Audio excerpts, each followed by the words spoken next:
Hey guys, top of the morning to you. Richard Scout, Remount Horsemanship out here in beautiful North Carolina. Beautiful day today. Hope to see some of you guys next year at a lot of the clinics that we're having here out of our facility in Cider City. But today I want to make a quick little video on stirrups, mainly stirrup length. They say the greatest innovation, invention, whatever you want to call it, to horsemanship was the invention of stirrups. Why do we ride with stirrups? We ride with stirrups to give us balance and to keep us in an athletic position when we're riding. If the horse goes one way, we can brace in the stirrups to keep ourselves in the saddle. If you think you have really good balance or you want to work on your balance, ride bareback every single ride for a week. See how that works out for you. It's a great way to build your core, a great way to build your balance. In a majority, well, in my clinics, if I'm gonna have someone change their stirrups, most of the time, the majority of the time, I'm gonna have them shorten their stirrups.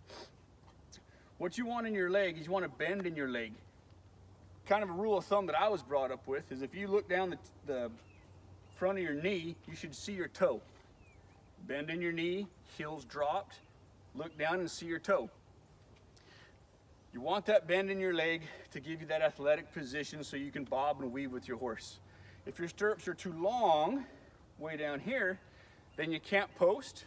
The way down here, you're kind of riding on the balls of your feet, and it's very hard to keep your stirrups, especially in the higher gaits. But vice versa, and this is a lot of personal preference too. I know a lot of guys that ride with a big bend in their knee. I personally do not like a big bend in my knee. I'm more along the classical lines of ear, hip, heel alignment when I ride. I like to keep my legs, keep my heels underneath me, as opposed to being riding up here. So, if you're constantly losing your stirrups at the canter, at the trot, shorten your stirrups. If you're constantly struggling to post and stand up in your stirrups, then that's when I'll generally have a student lengthen their stirrups. Because if your stirrups get too short, your knees get too bent, and then it's very difficult to sit up and get your butt out of the seat when you're posting and when you're riding. So in there is kind of a personal preference, but if you're constantly losing your stirrups, shorten them a little bit. If you're constantly having a struggle for that post, kind of constantly struggling to keep your legs underneath you because you get kind of top heavy. If your legs are out here, you get kind of top heavy, nothing's below you to support you, then lengthen your stirrups a little bit and get your legs underneath you. One thing that I do also, let me step off this guy for a sec, is on all my saddles, I carry a horseman string or piggin string, whatever you want to call it, because over time, you know, my stirrups can be on the same hole on each side, but one side constantly feels longer, one side constantly feels shorter.